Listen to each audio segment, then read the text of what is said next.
Hello and welcome to another lit video. So today's video is a part of our monthly collaboration hosted by myself, my friend Audi, and my friend Loli D. Our co-hosts for this month are At Home with Gigi and Giselle Creative Studio. So the theme for this month's collaboration is Revive Your Failed DIYs. The playlist will be down in the description box below. Trust me, you don't want to miss this. I got a feeling it's going to be great. So with that being said, let's jump right into Upcycle number 1. So the foundation of this piece was made out of, or is made out of, the floating shells from the Dollar Tree. I just simply took a few of these and I lined them up going in a downward motion. I attached them using a 5-gallon paint stir stick, and then I attached them with some hot glue and some staples. Now, the wooden frames that you saw that were painted white, those were covered with canvas that had like roses and pretty artwork on them, and that's what I was going to use. However, I kind of destroyed the canvas. I didn't mean to do it, so that's why this is considered a fail. So what I did was simply remove the canvas, and then I just painted those 3 frames white as well. So to replace the actual artwork, quote unquote, now what I wanted to do was take some of these wooden slats from the Dollar Tree, as you see, and I just simply took some of my antiquing wax and I just simply rubbed that onto the wood to bring out that wood grain in each piece. Now, to bring these to life, what I wanted to do is add just a little bit of distressing to this using my white chalk paint. Now, if you don't want to do this, of course you don't have to. Now, with this distressing, I feel like this really elevates this project and takes it to like the next level. I feel like it adds that certain, I guess you can say, oomph to this project. So now that I have all 6 of these slats distressed, I'm going to set these aside to dry just a little bit. So back in the springtime, I found these really nice leaf cutouts, wooden leaf cutouts from the Dollar Tree in the garden section. What I want to do is go ahead and break off the stick on the end, and then I'm just going to go ahead and flatten out that bottom portion using some sandpaper. Now, when it comes to these, you can always stain these or paint them. I really liked the contrast of the natural wood against the pieces of wood that we actually used with the antiquing wax. So now to create the backing for these frames, I'm just simply going to take 2 of these slats that we have antique wax, and I'm just going to attach these. And what I wanted to do is just leave a little bit of space in between them on the ends and in the middle. And I feel like this is going to really give us kind of like that store finished farmhouse look.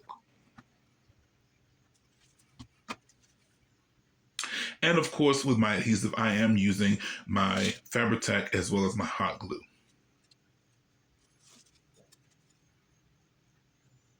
As usual, I'm taking my time, making sure that my spacing is nice and even, making sure that everything is cohesive.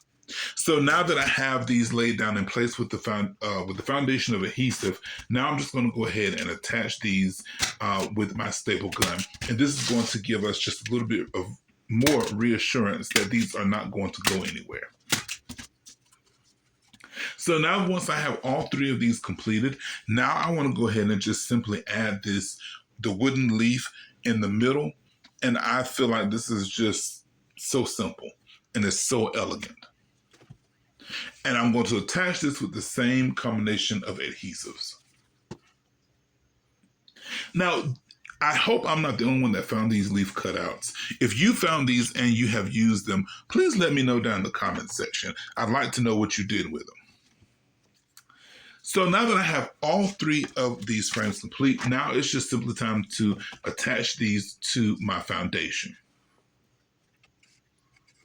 Now, before I attach these, what I wanted to do was go ahead and cover up these holes.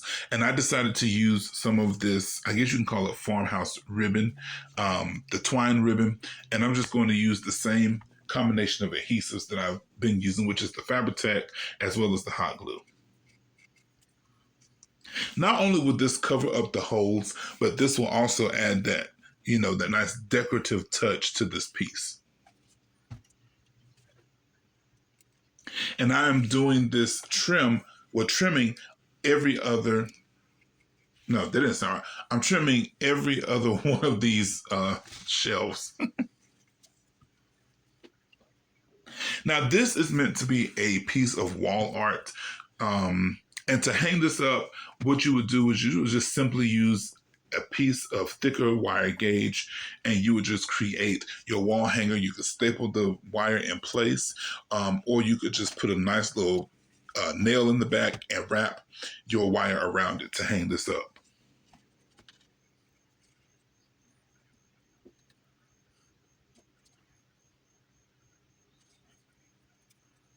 So once I have finished putting my trim on this piece, now I'm going to go ahead and I want to attach these. Now, you can go straight across, but I decided to just follow the pattern of the actual boards or shelves themselves. And I'm just going down. Yeah, down. Catty corner, so to speak. And I'm just going to attach these again using that same adhesive combination.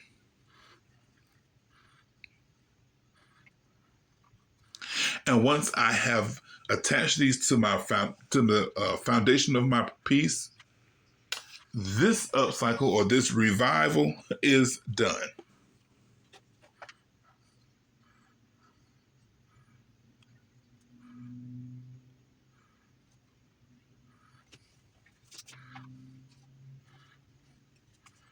As you can see, again, I'm just eyeballing this, making sure that everything is where it needs to be, making sure that it's nice and evenly spaced.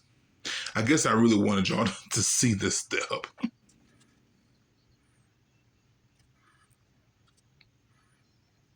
But again, once I have adhered these, this project is complete.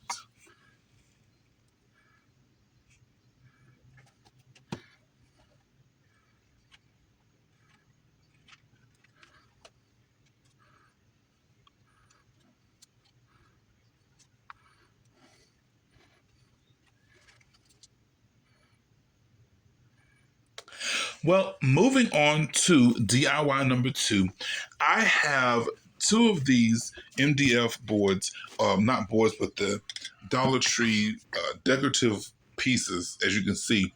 I had glued 2 of these together because I was going to use them as a stand. Now, the piece that I was going to actually use them as a stand for, I actually broke. So this is why this is a fail. So what I decided to do was make this into a really nice, glamorous candle holder.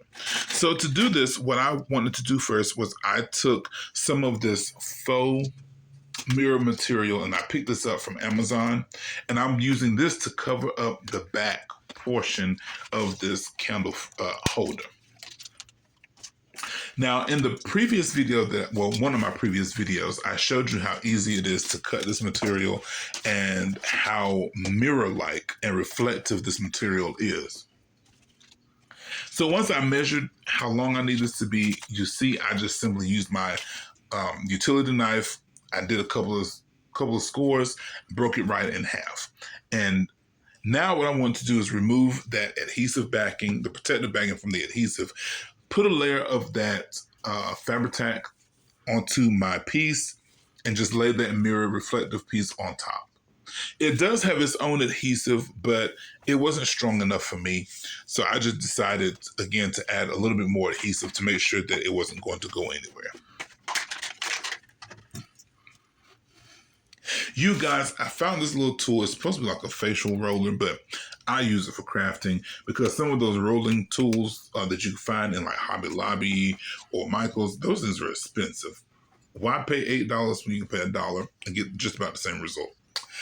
So now for the front of this, I'm going to take some of these. I think these are hexagons or octagons. I can't remember, but some of these shaped mirrors from the Dollar Tree, and I'm just going to evenly space these out.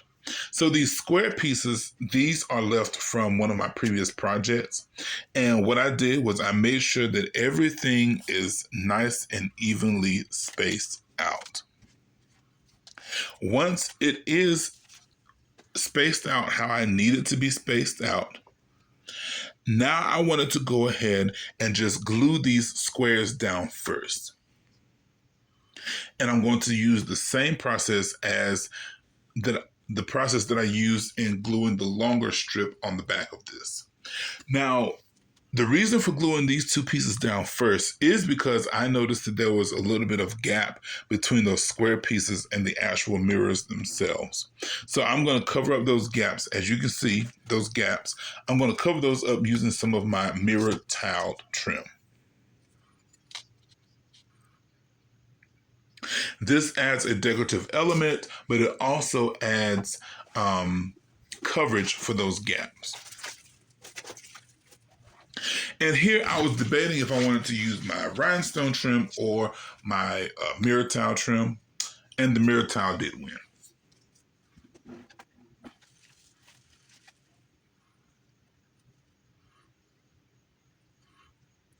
Now, if you have never used this kind of reflective faux mirror, I'm telling you guys this stuff, I'm very impressed with it.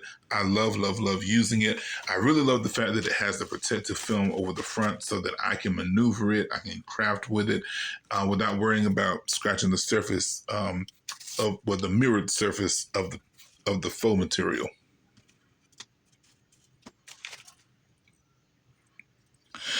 So now I'm going to go ahead and use this mirror towel again, and I'm going to go ahead and cover up these gaps and add a decorative piece, at the same time.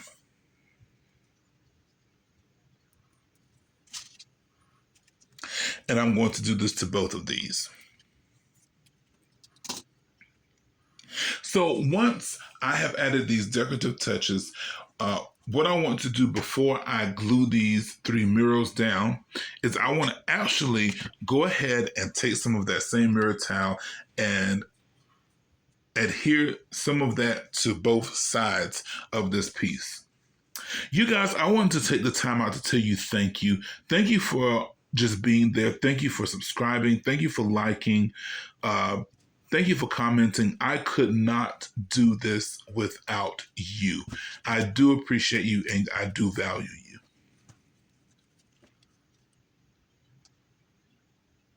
So now that I have both of my sides covered in my mirror towel, now I'm going to go ahead and attach my three mirrors to this piece. To attach these, I'm not going to use Fabri-Tac this time. I am going to go back to my Clear Grip Gorilla Glue. And I'm also going to use my hot glue. Part of crafting is knowing what to use and when to use it. So if I had to use Fabri-Tac, which I do love, if I had to use that now, I feel like I would not have had such a secure hold as I do if I had not used the Clear Grip Gorilla Glue.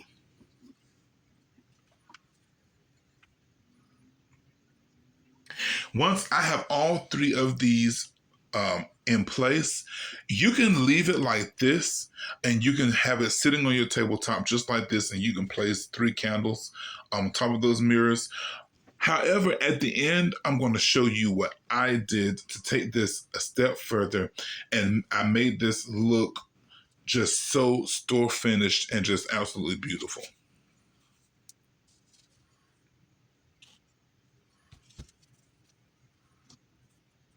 So moving on to DIY number 3. So these 3 pumpkins here, now these were awful. I had glittered these out.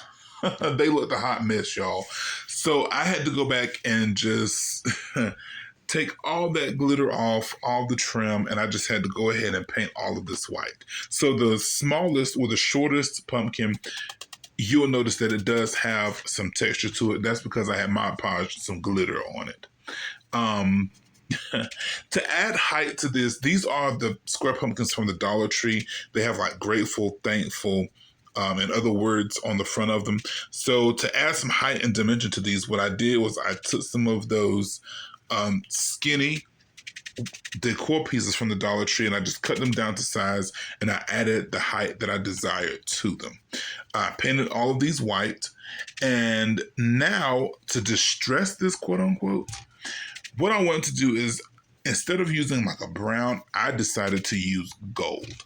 Because when I think of the fall, I think of golds, bronzes, burnt oranges, browns, those warm earth tones. So what I decided to do again is to add that decorative distressing quote unquote with this, but I decided to use gold. And I must say I'm very happy with how this turned out. So as always, when I'm distressing, I like to focus on the edges because I feel like, as I always say, that creates like a natural outline to your project.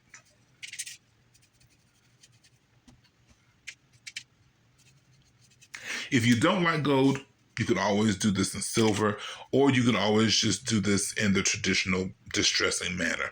If you don't like to do dry brushing, again, you can always use sandpaper. So this piece here is a part of another failed DIY. I made this box, and this is just those wooden slats from the Dollar Tree again, and I created the actual frame or the little walls out of those 5-gallon paint stir sticks. So as you see, what I did was I painted this white using my matte paint, and now I'm just taking some of this antiquing wax, and I'm going to go all around this, and this is going to bring this piece to life.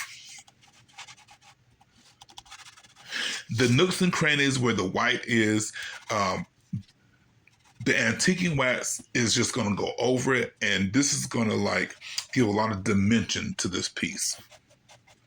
So I'm covering the outside walls, quote unquote, but I'm also going to go on the inside of this, and I'm going to get the inner portion of the walls, and I'm going to get the base of this as well. You guys, I think that this project here is my favorite out of all. Now, I love all three of them now, but I think this one here is my favorite.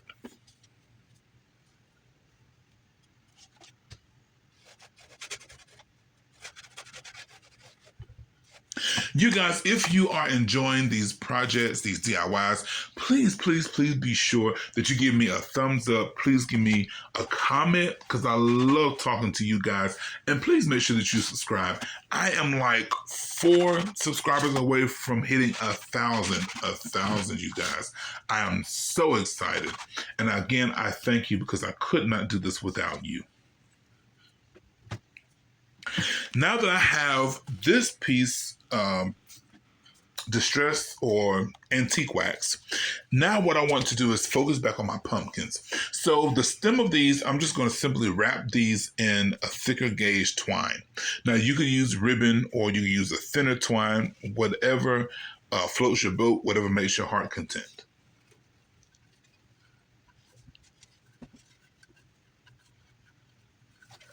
Now when I first tried this, oh goodness, I was not adding glue as I was wrapping it, and then I flew around and I lost the grip and the whole thing just came undone. So when you're wrapping this around your stem, this twine around your stem, make sure that you tack as you go with your hot glue.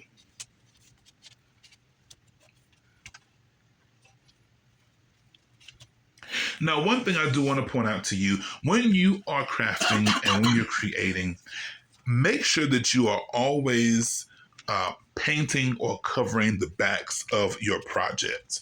When you're painting the backs of your projects, covering the backs of them, that again takes it to another level. It gives it that store finish. It gives it that polished look so that you can actually sell your products, you can gift them, and people won't be able to tell that they were handmade. When you're crafting, paying attention to the little details is what really makes or breaks your crafts. Now, if you wanted to, around the top portion of the stem, you could always continue to wrap around, but I didn't feel like doing that. So I just went as far as I did on these stems. And I'm going to go ahead and wrap all 3 of these pumpkin stems in this twine. So now to add a bit of decorative touch, I'm going to take some of these more neutral colored fall leaves. This is from a bush from the Dollar Tree. And I'm just going to attach the leaf, and then I'm going to take a little cluster of the berries that come along with it. They come in like a terracotta color, an olive green, cream. I love the color combination. I'm just going to take a cluster of those berries and just put that right at the bottom of that leaf. And again, I'm going to do this to all 3 of these pumpkins. So now to put this project together, I'm going to bring in my 3 pumpkins, and I am just going to position them how I want them to stand. And I want them to kind of stand like taller, medium, and then shorter in the front. And I'm just going to use my hot glue to attach these to the inside of this board. Once I have all 3 of these attached to my board, the placement is exactly where I need it to be. I want to go ahead and fill the bottom of this in with some reindeer moss, as well as that floral moss from the Dollar Tree. And once this bottom portion is filled in, this project is complete. I really feel like this gives me kind of like an anthropology feel, maybe even like not Kirkland's, but maybe like I can't even think straight, you guys. But anyhow, you'll see what it all looks like. So here is what the finished products look like. You guys, this candle stand, this is what I did to finish it off. I just added 2 mirrors, one at the top and one at the bottom. This, I guess you could say it, this step down piece with those leaves, absolutely gorgeous. I love how it turned out. Those 3 pumpkins, you guys, that is my favorite. I hope that you enjoyed it. Thank you for watching.